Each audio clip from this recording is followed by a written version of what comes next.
Welcome back. In this segment of Cooking with Dr. W, we will be creating the final component in your extracoronal restoration, the cement.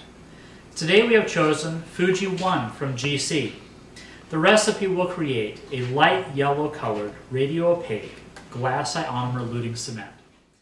The manufacturer recommends that this product be used for the cementation of metal-based inlays, onlays, crowns, bridges, and posts, as well as zirconia-based all-ceramic crowns and bridges.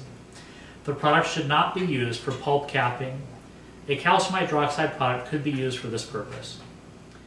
Prior to dispensing the ingredients, the restoration should have been tried in to verify a satisfactory adaptation to the tooth structure.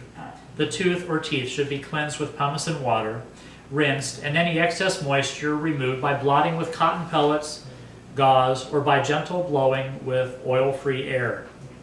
Note that the tooth should not be desiccated. Rather, it should appear moist or glistening. The product we will be using is available in both an auto-mixed capsule and hand-mixed form.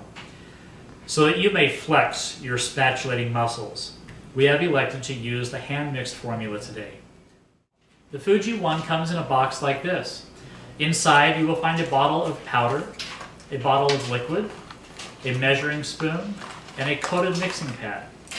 Please select a spatula from one of your instrument cassettes.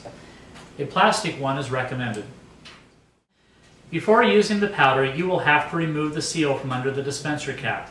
This is accomplished by removing the lid, opening the dispenser cap, and pushing the seal through the dispenser cap before replacing and closing the powder cap.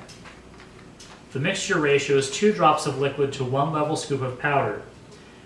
In case you forget, it is clearly illustrated on the top of the powder bottle.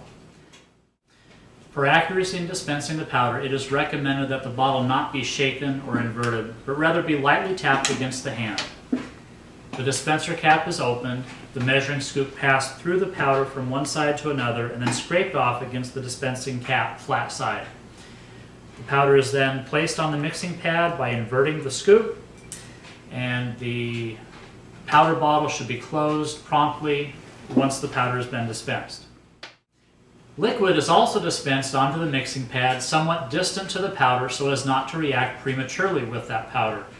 The bottle is held vertical and 2 drops dispensed onto the mixing pad. The liquid bottle is then promptly closed and set aside.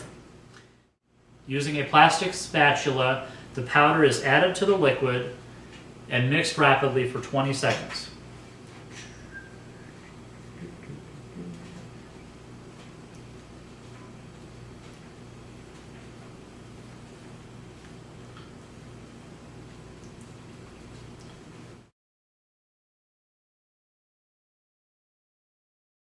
At the end of the mixing cycle, the cement is gathered together onto the spatula and prepared to be placed onto the crown.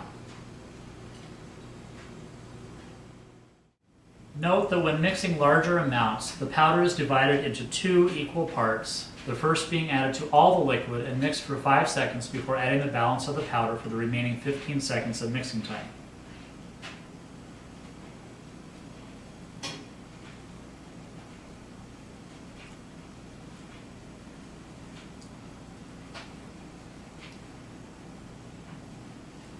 Again, the cement is gathered together on the spatula.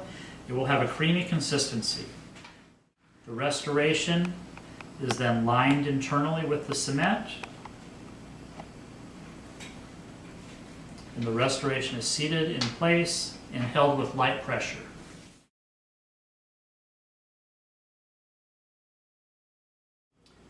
Excess material can be removed once the material begins to feel rubbery. Finishing can be started a mere 4 minutes and 30 seconds from the time the restoration is seated.